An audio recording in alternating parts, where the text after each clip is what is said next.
عاشقان بابد تربت با صفای تو کعبه ز دور میبرد سجده به کربلای تو یا حسین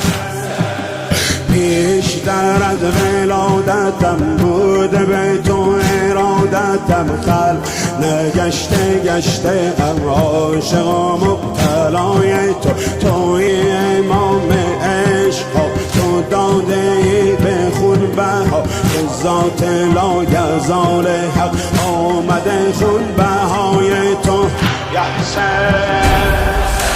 دست به دست میبرند عشق محبت مرا عنایتی که روز و شب گریه کنم برای تو قبله عاشقان بود تربت با صفای تو کعبه ز دور میبرد سجده به کربلای تو بیشتر از ولادتم بوده به تو ارادتم خلق نگشته گشته عاشق و